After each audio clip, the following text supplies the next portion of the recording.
Welcome to the I Love CVille Show, guys. My name is Jerry Miller. It's great to be with you. Good Thursday afternoon, live in Charlottesville, the Commonwealth, the country, and the world on the I Love CVille Network. Christmas cheer in the air. We'll spend the next week celebrating my favorite time of year.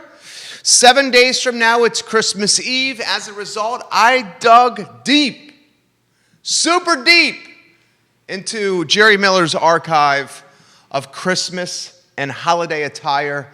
And on this first day of a 7-day journey of wearing Christmas clothes before you guys, I would like to introduce the ugly sweater that won an award at the Ugly Sweater Christmas Party, December 2017. Look at the front.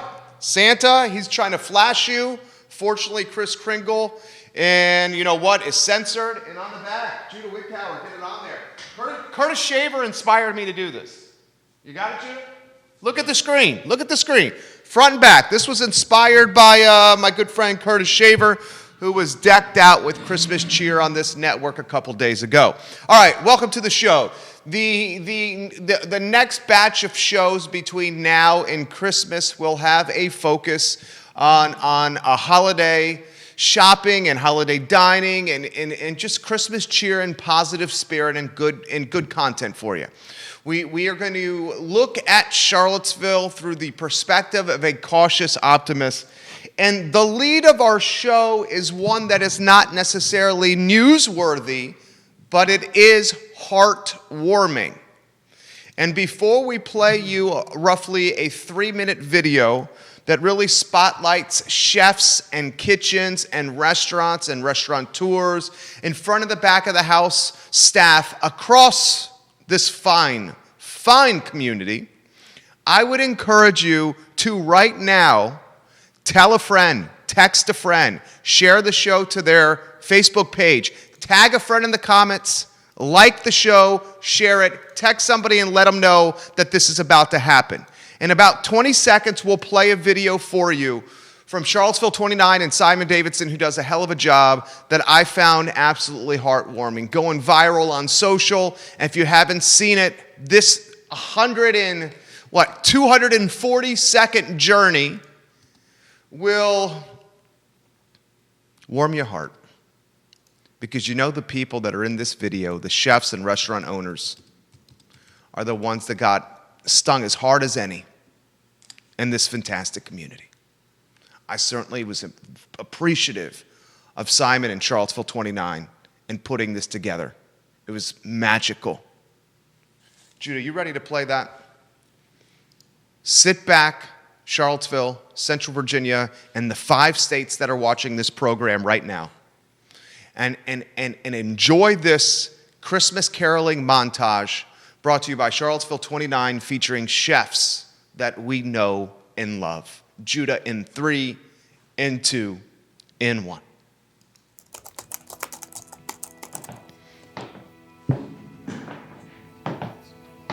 Hey, is something wrong? No, I'm fine. Are you sure? I'm fine. Look, when something's bothering me, I just think of nice things. Nice things? What kind of nice things? Let me see here. These things.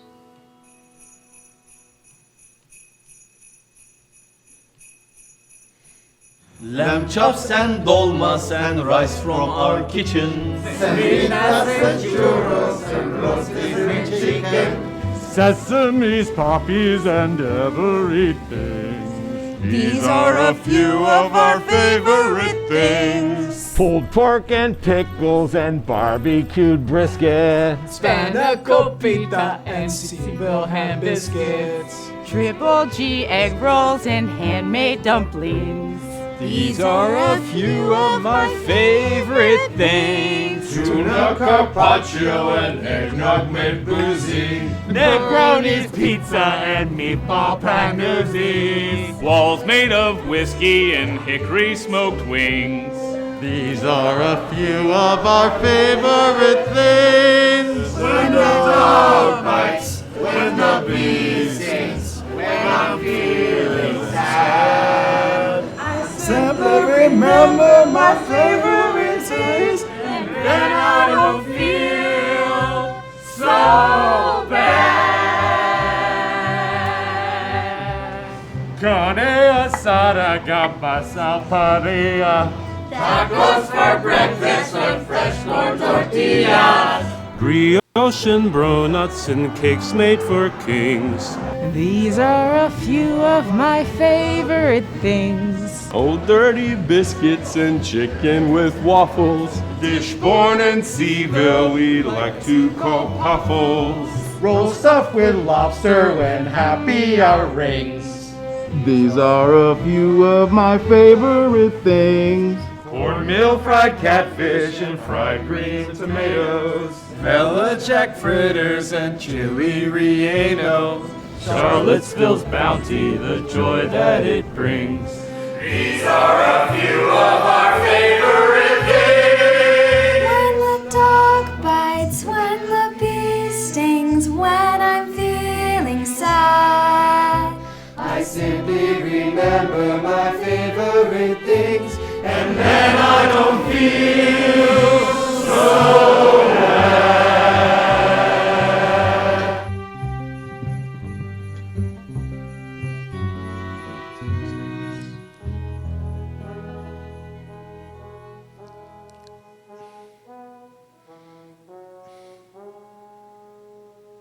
I thought it was excellent. I thought it was fantastic. I was thoroughly, genuinely impressed. Genuinely impressed. Really even got me into the Christmas spirit even further than flashing Santa Claus on a sweater. This is from Tipsy Elves. They were on Shark Tank, Tipsy Elves, the brand. They have fantastic, ugly sweaters for Christmas, Tipsy Elves. Props again to Simon. I'd like to get on screen an aggregation that he's done of gift cards that you could purchase for restaurants. Best way to support them right now. The best way to support them right now is the gift cards. It's on screen, Charlottesville 29, bravo, and very well done. An interesting topic came up on yesterday's show, the show prior as well. Also kind of started burbling and mumbling and gurgling and kind of like, coming to fruition on Real Talk with my good buddy Keith Smith, and tomorrow's Real Talk should be good with a look into Dairy Market and its grand opening, with the chat with a lot of the vendors potentially from Dairy Market on Real Talk at 10:15. But one of the topics that I found very interesting that came up was the brands that could potentially be most poised to scale their local operations in 2021. Here's what we will know. We will know that in 2021, there's going to be multiple opportunities for premium restaurant. There's going to be openings. There's going to be vacancies in restaurants. The ones they're going to close, and there's going to be vacancies. So those vacancies are going to create opportunity in 2021 with consumer confidence right around the corner, with this vaccination glut that's on the horizon in Q1. So the concept is, with vacancies come opportunity. Which local brands are best poised to pursue that opportunity and take advantage? And it was a conversation that first started, I think, Tuesday morning on Real Talk with Will, who's the co-owner of Petite Marie Bet on Water Street. And how the conversation started with him was, look, we had this opportunity on Water Street. We pursued it. It's a different model, not sit down like Rose Hill. It's takeout. It's in and out, grab and go. And then Keith and I got to bantering. We're like, a Marie Bet could work, a Pantops, a Forest Lakes, a Crozet. You could potentially do like a 29 North, type situation as well. So I ask you, and it's a great conversation to have because it's a positive one that is centered around local brands growing and creating more jobs and creating more opportunity for other locals and keeping it all within the community. So I ask you, which ones are best poised to scale in 2021, where like a 2-unit operation becomes a 3-unit operation, or a 1-unit operation goes 2, a 3 goes 4. The obvious ones, I don't think they're going to do it because I don't think they need to, and I think they're at capacity and they're overworked and they're making more than they ever anticipated. But the obvious one, and it came up earlier in the week, is Bodos. When you have that kind of demand at essentially all 3 locations, the marketplace is obviously saying you can have other units and capture more demand, capture more market share. That is obvious. Now, the owners of Bodos, I don't think have any aspirations of doing that because they're grinded and really getting after it. Also not spring chickens. Marie Bet, Will straight up said it on Real Talk. And on Tuesday morning on this network with Keith Smith, the show presented by the SC Realtors, she's like, we have had the conversation of other Marie Bets in this area. Yes, we have had it. Roll the tape, check the tape. It's on ilovecville.com. He said it. We've had that conversation. Not saying it's going to come to fruition or it's going to happen, but they're having the conversation. I think that there is an opportunity for a number of local brands to scale in 2021.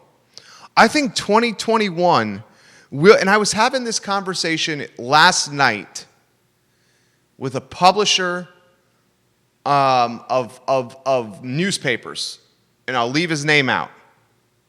And we were talking what the future would hold for restaurants next year.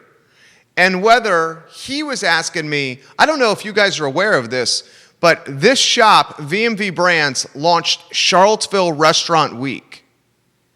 The name Charlottesville Restaurant Week, we came up with. We aggregated the most restaurants in history. This was 5 or 6 years ago. I think it was like 32 or 33. We had tremendous success with it. We delivered a product at a price point that was fair and reasonable, that people were chomping at the bit to join and become a part of our Restaurant Week. Long story short, our Charlottesville Restaurant Week, the brand we created, I sold to Bill Chapman and Blair Kelly, the owners of the CVille Weekly, in a 5-figure deal negotiated at the CVille Weekly offices on the downtown mall. So this publisher, and it's neither Bill nor Blair that I'm referring to. It's another publisher that if I brought his name up, you would know. We're having this conversation last night, and he's asking me, what's the potential for another restaurant week? Like, would you consider doing it again? And I said, you know what? I'm not sure it's going to be even needed.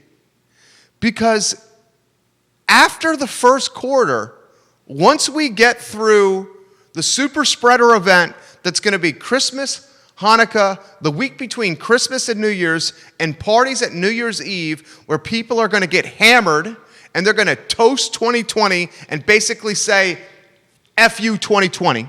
That's what's going to happen. Super spreader major event.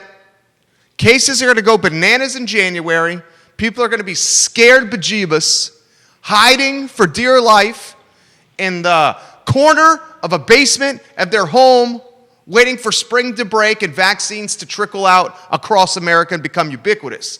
But once spring breaks, the vaccines trickle out, become approachable, ubiquitous, and we have a glut and everyone's taking them, you could potentially have the 3 strongest quarters in Charlottesville restaurant history for those that survive the apocalypse that's called COVID-19. Here's why. Are you ready? I feel like Ken Elzinga here. Did Ken Elzinga, I love Ken Elzinga's class at UVA, economics. I mean, he was a man. Can you get the sweater? People are asking to see the sweater. How about the back of the sweater?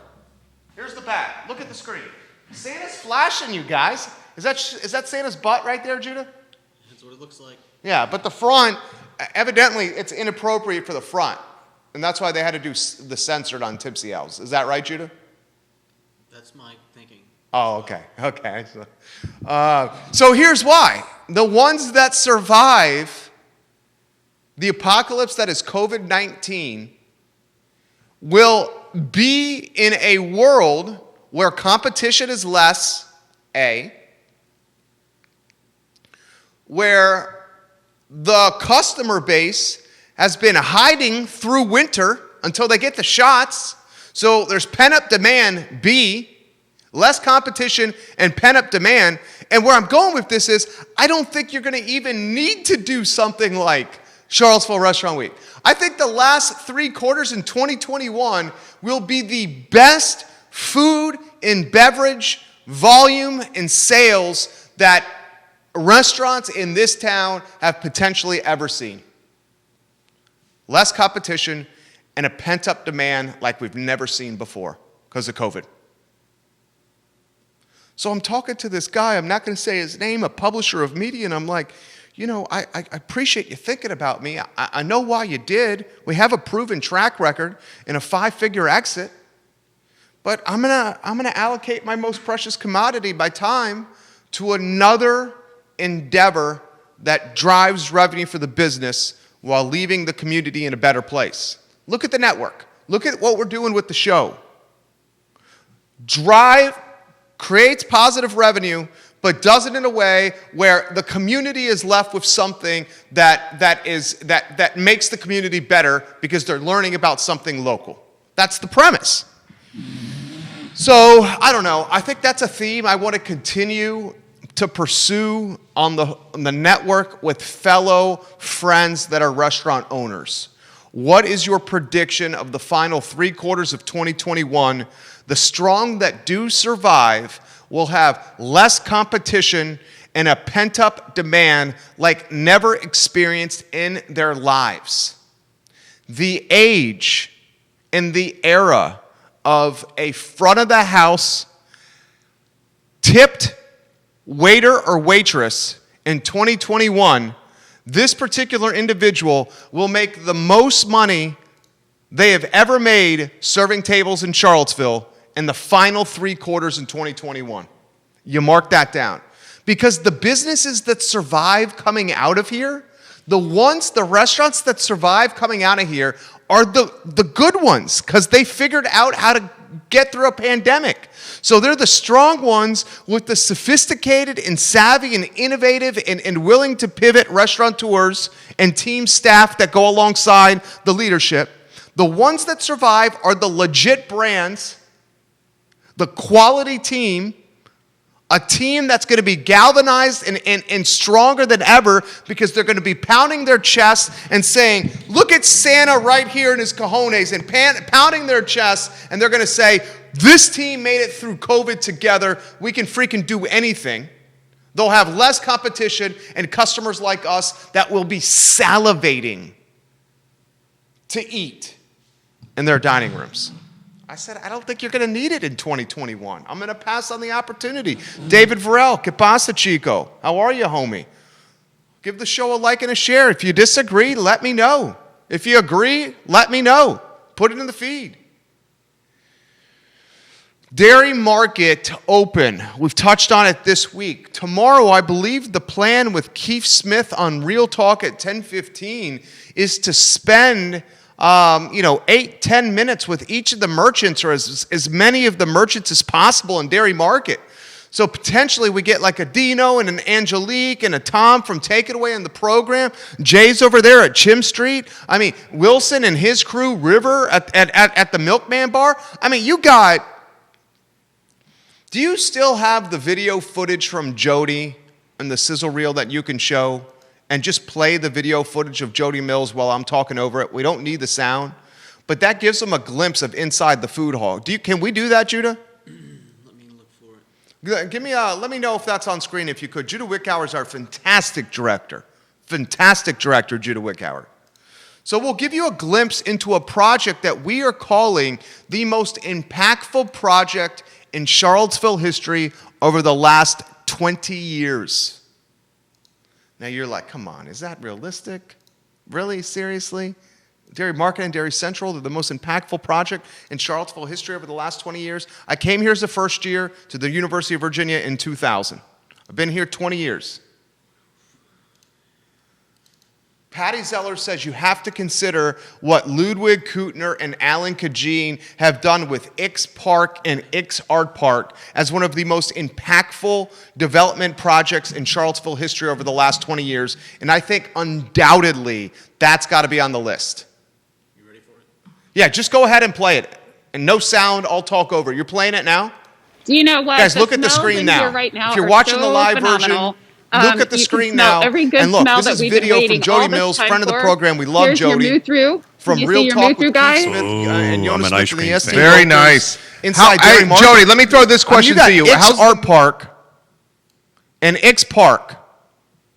That's got to be on the list. I say it's and here's Alan Kajin is a common denominator in a lot of these real estate development projects. Kajin, either the number one or the number two owner with Ludwig. I don't know who's one, who's two. It's those two guys are one or two. I don't know which one is one and which one is two, but those are the top two owners of Ix. Okay, Kajin's a part of that. Kajin, along with the late great Gabe Silverman, did Midtown. I mean, the Public, the Oakart, that whole corridor, Shenanigans, the Reed Wealth on West Main Street, that's Kajin. I said that was the most impactful development over the last 20 years, the development of Midtown and making it safe and not sketchy, because when I first arrived here, you never went to Midtown. You never went to Midtown. I mean, when I first arrived there, I remember going to that ABC store when I was freshly 21. Now, I had a fake New Jersey ID. And I talk about this on the show all the time. Me and my buddies, a lot of the buddies watch the show here, inside Dabney 101, old dorms, UVA, we made fake New Jersey IDs. Holograms, glycerine paint that we used for the logo. It was the easiest one back then to fake. And we would be able to go anywhere, but you would never go in with the fake to the ABC store because they had more stringent methods of determining whether the identification was fake or not. The bars, they really didn't care at the time. They were just like, all right, this dude, I'm just covering my tail to get in. This guy's showing me something, go in and spend some money. It was a lot looser then. But I remember going into the ABC when I was freshly 21, while in college, and that was the one on West Main. So this is a few years after getting to Charlottesville. And dude, that ABC I would go to at like 8:30 at night, and it was sketchy as all get out. I mean, do you remember when Mike Signer, the former mayor of Charlottesville, Mike Signer, he's shown many times in his political career to be out of touch. Do you remember when Mike Signer was campaigning or running on a platform to shut down the ABC on West Main Street because he said it was dangerous, sketchy, and breeded a criminal element in the Star Hill and Fifeville neighborhood? Remember that? That's ridiculous. Ridiculous. But I do remember West Main. I got Midtown on that list. I got Midtown. I got Dairy Market on that list. That's got to be the top three. Ix Park, Ix Art Park, Midtown, and Dairy Market, Dairy Central as the three most impactful development projects in the city of Charlottesville over the last 20 years. You can make a strong argument, James Watson certainly did, strong viewer of this program, that the accumulation of projects, or if you hodgepodge a bunch of individual projects together, like the skate park and the Charlottesville Pavilion in the movie theater downtown, that those had a ridiculously strong impact as well, positively on downtown Charlottesville, and he's right. But that's the combination of a lot of projects in combining them as opposed to one. Like you could say with Midtown, they did the Public. Am I unfairly bundling the Shenanigans, Reed Wealth, where Follies Home Furnishing used to be? I know Follies is on Barracks North now, but where Shenanigans is now, Reed Wealth, which is for rent at $9,000 a month, Public and Oakart Social, that's Kajit and Silverman. That launched Midtown. Now, Castiglione and Kelly at Maya Restaurant, they were the first to market, but I think it's the Public, Oakart Social, Shenanigans little corridor that really launched it. And before it was Public, do you remember what it used to be? It used to be one meatball place. And I know that because we launched the brand. What was it? Was it Richard and Meg Zakin, Judah? Sounds right. Richard and Meg Zakin. They did well with PBM and the sale of Paul Manning's company, and then they launched one meatball place, which was, what's the meatball shop? Is it the meatball shop in New York? Isn't that what it's called? The one meatball place was basically the meatball shop in New York City. And that was there before Public and Kaufman took over that building. And now Public is like bona fide one of the best in the business. I mean, one of the best in the business. All right, oh, Jews. Ben D'Alessandro, I'm a little late here. I got to call you here. All right, I got passionate about local. I'm going to flip the script here because I don't want Ben to wait much longer. I got on a run there. Why don't I reach out to Ben now, J-Dubs, and then we'll get back to the rundown on screen with some of those storylines. Guys, give the show a like and a share. So, hearing good things from Ben D'Alessandro of the Virginia Basketball Academy. Like every organization, they're pivoting. We're going to hear how they're pivoting on today's show. And spend 10 minutes catching up with Coach Ben D'Alessandro, the executive director of the Virginia Basketball Academy, who is on the basketball court as we speak. My friend, how are you? How are you, Ben D'Alessandro? I'm good, Jerry Miller. How are you? I'm doing well. Which court are you at? I am at Western Albemarle High School. I'll show you my background here. Okay. You can kind of see there's a goal there in the corner. You see that? I do. That is a basketball goal on a tennis court. Okay, tell me about that. Okay, so back in October, our organization, which has been running, as you and many in the community know, we've been running winter basketball leagues for 15 years. Grades, first grade through 12th grade. And I think the last time I talked to you, Jerry, I was outside at Charlottesville High School. You were? And it was maybe 95 degrees. It was. You were sweating. Sweating. And now I can barely feel my nose, but I'm good. So so what we did back in October, as we were waiting for the county and the city to kind of, we didn't know where things were going. And we had a lot of families that were eager and wanting a winter basketball league. Our registration typically opens the 1st of July. And so made the decision. We are going outside. And that's awesome. We invented a brand new league. We have 95 teams participating in this awesome league. You have 95 teams participating in an outdoor basketball league in the winter. It's awesome. So you are Ben D'Alessandro. You are the man. Ben D'Alessandro and his team and VABA they're trying to keep sports alive and give our kids an opportunity to do something besides sitting in front of a screen. I love it. Yeah. So what we did was we named it the Polar Bear Basketball League. We just called it what it was. I ran the idea by like 15 or so families and coaches. They were like, look, my kids will play. I will coach. My kids, we get to January and February and they're still sitting around doing nothing. I mean, I speak figuratively, but almost literally, they can go crazy, So we started putting this thing together. We developed a new logo. It's got this polar bear. He's roaring. He's ready to play hoops. And then, of course, we had to figure out, all right, how are we going to pull this off? So to get it done, we had to get the blessing, and we had to jump through a lot of hoops, obviously. You want me to just keep talking, or you guys? Please, I love this. You guys are amazing. No, I know you're great at your interviews, so I don't want to steal your thunder. But basically, we had to get approval from the county, the city, the Parks and Recs, obviously the athletic directors.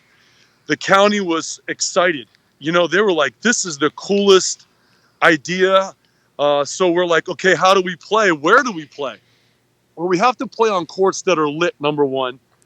Number two, that have the ability to turn on lights. Number two, we've got to play on a good playing surface that's safe where kids can move and cut. So we are converting 24 tennis courts into basketball courts. What? And if you go to our Facebook page, there's like a message on there from me to all of our families. And then I think we have another one on our homepage. But that meant one of our best partners is Dick's. Dick's is amazing. We ordered 48 portable basketball goals. Whoa. The largest portable basketball goal order in Dick's history. No way! Had these bad boys delivered straight to Charlottesville. Of course, we've got to assemble 48 goals, and then we've got to fill them with 350 pounds of sand. So that's 400 bags of sand. So the next thing we did was we went to Lowe's, and we negotiated down the price as best we could. But the coolest thing about this is each goal is sponsored by a local community company. And so at the end of the season, depending on how things pan out with COVID and so forth, we have a company ready to deliver these goals to underprivileged families, neighborhoods, the Boys and Girls Club.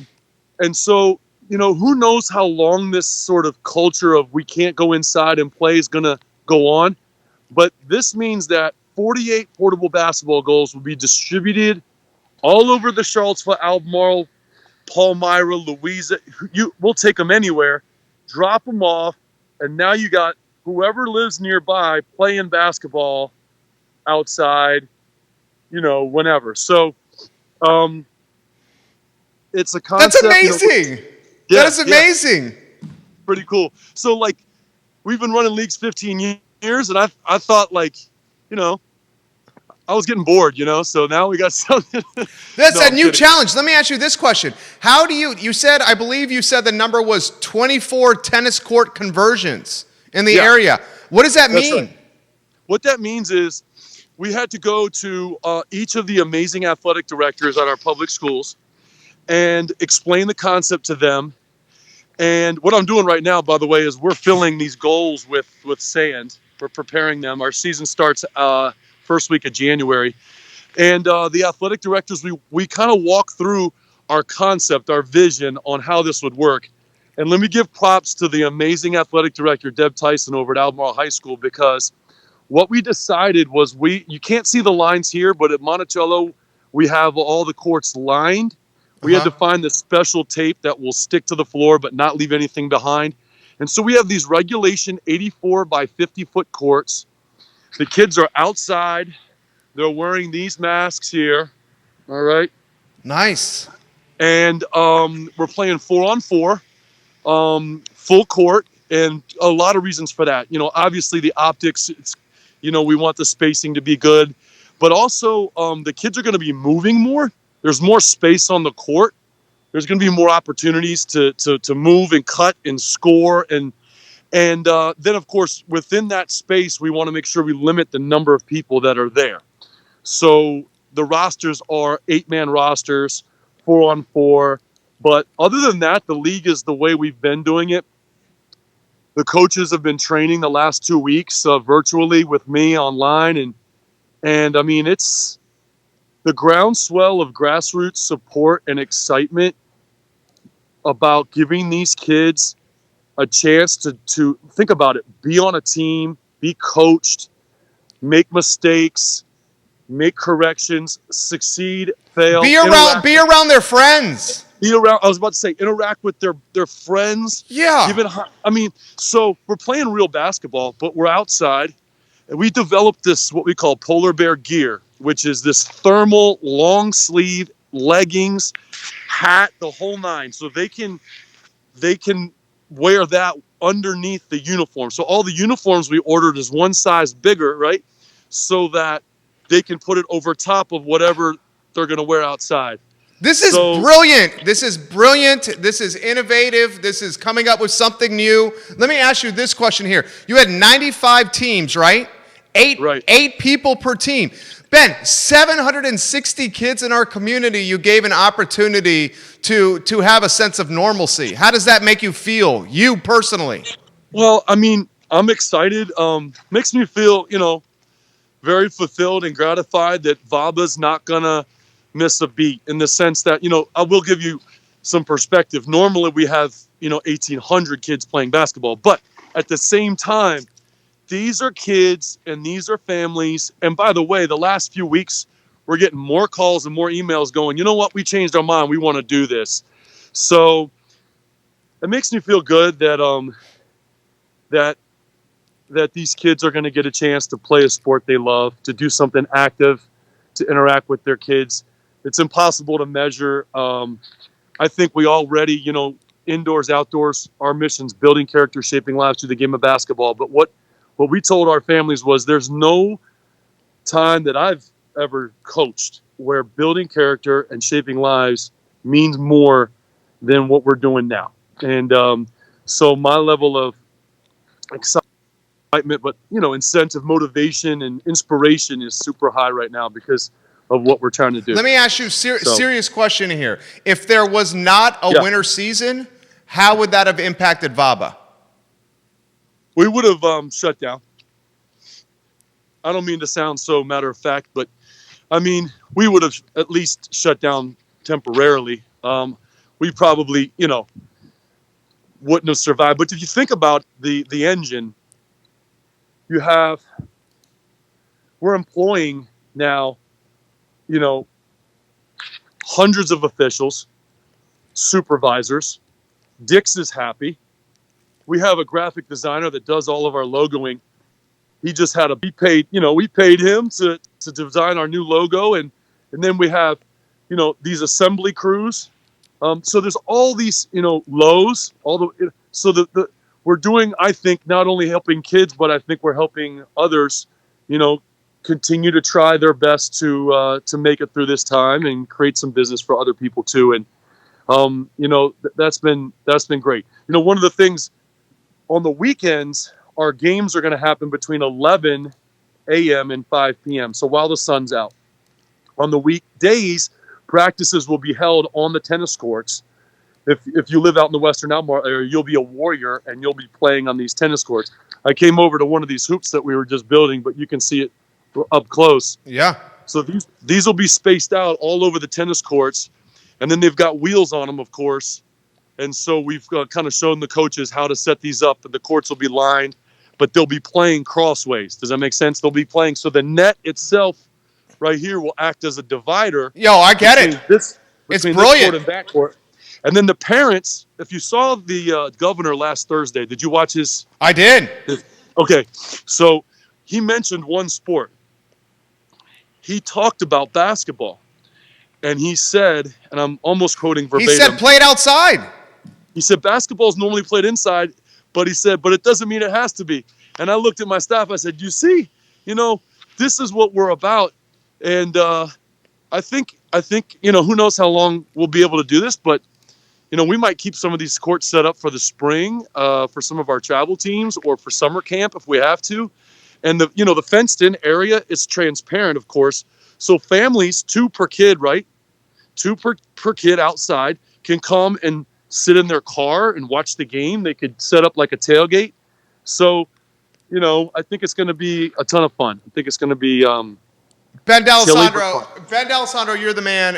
I'm glad this is a great idea. This is a great idea. He's got a mask with the VABA logo on it that he's given to the players. And he's got the thermal gear as a uniform that he ordered in a size too big. I love it. There it is. Look at that. That is brilliant, dude. That is brilliant. I love it. Right. I love it. I love it. We're going to turn this into a highlight clip, and we're going to play it the entire week on the network. You're the best, Jerry. Thank you so much for all you're doing. And, whatever VABA can do, I think we're going to, feed the souls of a lot of kids and a lot of coaches. So it's going to be exciting this winter. Amen, brother. Thank you, Ben D'Alessandro. You have a good one, Ben. Like your sweater, by the way, Jerry. Thank you, nice. Ben. Thank you very much. Thank you, buddy. Take care. All right. Ben D'Alessandro. Dude, what a brilliant, I think, is that not a brilliant idea? Is that not a brilliant idea?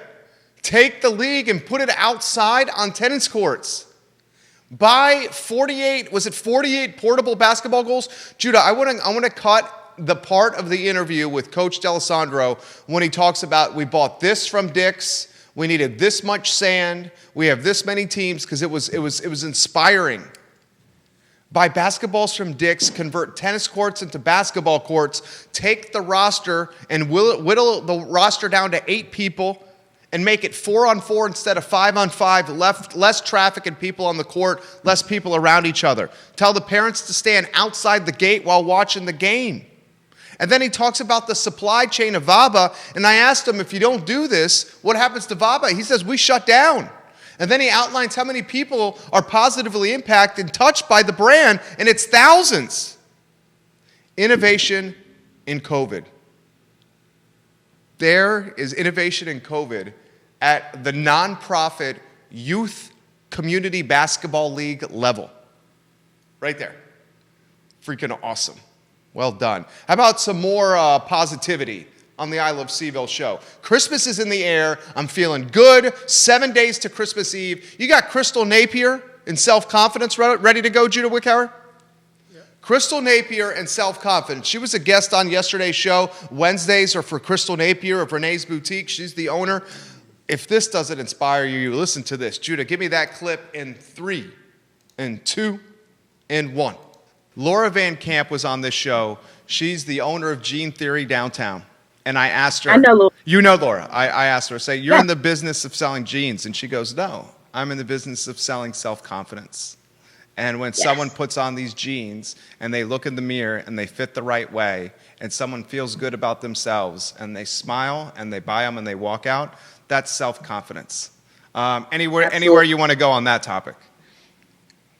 I feel the same way. You know, I've always said from day one, this is more about, it's more than selling clothes. You know, this is about feeling great about yourself and being comfortable in the skin that you're in. And if I get to do that with pretty pieces and styling you of what I know flatters body types, then game on. Shop Renee. Nice. Self-confidence and a healthy self-image has a trickle-over effect to so many different aspects of someone's life. Self-confidence and a healthy self-image. And I love Crystal's perspective. When we were chatting on this network with Laura Van Camp, the owner of Gene Theory, she said, I'm not selling jeans. I'm selling self-confidence. Self-assuredness. You know when you look and you feel good, you got something on that makes you feel good. Isn't it amazing on how that feeling and that confidence radiates to other aspects of what you do?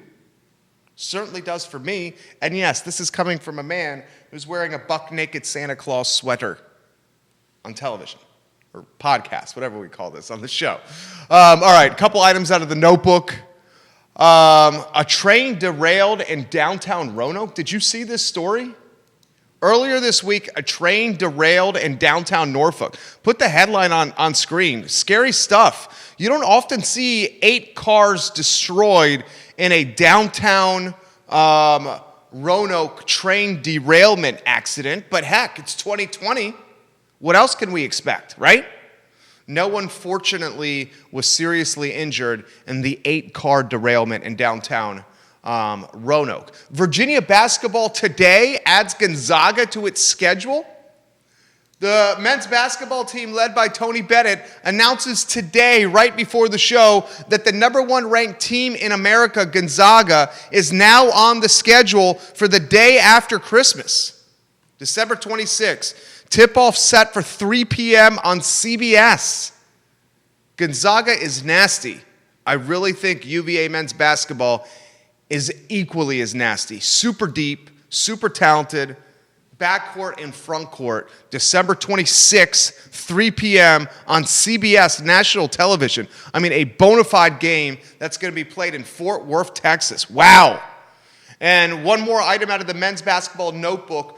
Tuesday, UVA added William & Mary back to the schedule. Remember, the game was postponed and then delayed a day, then postponed. The scuttlebutt was potentially cancelment, and the scuttlebutt was UVA was not going to play a game until the December 30th matchup, the ACC opener against Notre Dame. Now, from yesterday, when we were thinking the only game we would have no games before the ACC opener against Notre Dame, that was yesterday. Today, not even 24 hours later, we find out we face the number 1 team in the nation, Gonzaga, in Fort Worth, Texas. And then William & Mary's back on the schedule for Tuesday in Charlottesville at the John Paul Jones Arena. That's COVID. Yesterday, you're playing Notre Dame on December 30th to open the ACC regular season. Today, number 1 ranked team in the nation in Texas, and then William & Mary on Tuesday night. What the heck? This is the reigning national champion here. A perennial power. And look at what they're going through. Bronco Mendenhall's got the number 26th ranked football recruiting class, the class of 2021. That's really good.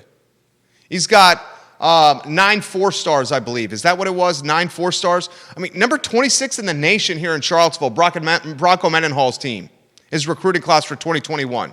4 4-star prospects and 9 in-state recruits. 24 total student athletes. And more bad news from the high school sports front. I said this. Rockbridge County, Virginia has canceled winter high school sports.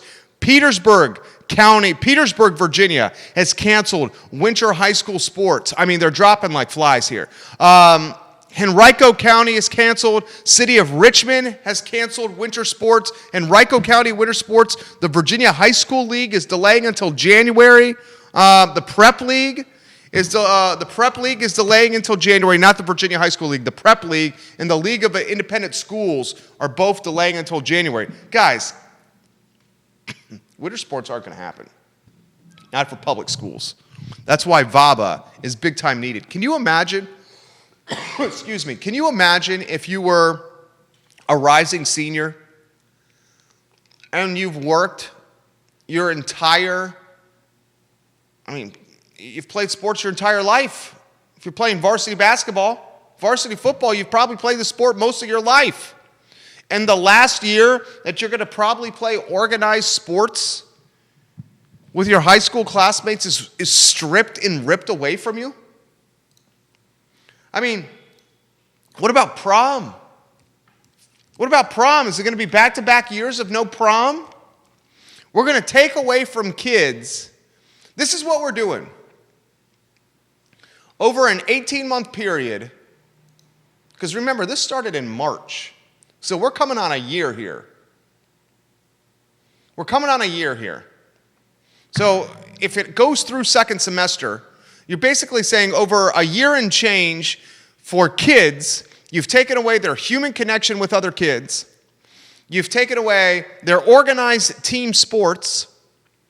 You've stripped the opportunities for seniors to play the last year with a jersey on and their school name on the front. You're taking away prom. You're making them learn through computer screens. The teachers are not even sure the students are paying attention because their cameras at home are turned off and they could be doing other things.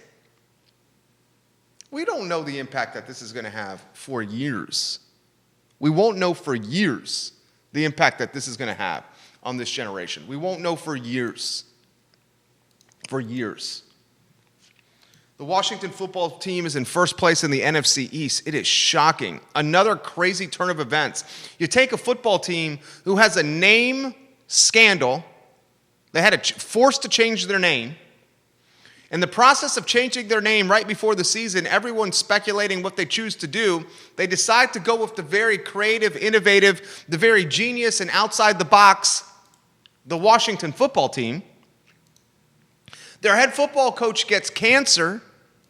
Their owner, Daniel Snyder, and his leadership team is embroiled in a scandal with cheerleaders and the exploitation of these beautiful women. Literally close to, I'm not saying prostitution, but darn near close to it, certainly flirting with it. The captain of the team, Dwayne Haskins, looks like he's a flop. You bring in a quarterback who hasn't played in damn near 2 years in Alex Smith, and now you got a ball club. And how can anyone right here name 4 starters on the Washington football team's offense? I bet you can't. Name 4 starters on the Washington football team's offense right now. Can you? I bet you can't. This team has got Seattle Sunday at 1 o'clock on Fox And they're in first place in the NFC East. Good night. What a season. COVID, man. COVID. Seattle's a 5.5-point favorite. That game in at Washington. All right. That's all she wrote. That's the show. I love what Ben Delsato is doing. I love the Polar Bear League. I love it. Get kids outside. Candace Vanderlyn, she's got a comment. So true. The impact on our youth and their education and social skills will be not known for years to come. She's so right. And it's so scary. And the only, like, I'm just thinking about it for me and my personal family, my wife and my kid. My kid's 2. So he's still early, like right before it started. But what if your kid's like, and so many are like 5, 6, 7, 8. 5, 6, 7, 8. You've taken a brain that is developing literally in real time, and you're quarantining the brain. You're quarantining the brain for a year that's developing in real time, and quarantining the social skills. Carol Thorpe, Jerry, the race isn't over yet, my friend. Seriously, who knows how the NFC East will end, but go Giants. The Giants have the tiebreaker on the Washington football team. Your team is in a good spot to make the playoffs, Carol, after beating the Washington football team twice this season. Ray Cadell is sharing a link. I did not share the link. The link Ray Cadell is sharing is 21 facing federal charges and large-scale drug ring involving UNC fraternities. Good Lord. 21 people have been arrested for dealing drugs at and around the University of North Carolina, Duke, and Appalachian State University. United States Attorney Matthew Martin, a UNC alum, said the arrested drug dealers were not small-time drug users, but instead hardened drug dealers. Jeebus. This is a large drug network and supply chain fueling a drug culture at fraternities and within these universities. I did not see this, Ray. He said the suspects were responsible for moving thousands of pounds of marijuana, hundreds of kilograms of cocaine, LSD, Molly, mushrooms, steroids, HGH, Xanax, and other narcotics. College kids are taking steroids? Are they? That's nuts. Thank you for sharing this, Ray. I'll take a look at this. Ray Cadell. Love when Ray Cadell shares stuff on today's program, on any program, frankly. Scott Aaronworth says, Lampo. That's a brand that should scale. Lampo's scaling to Ix Park.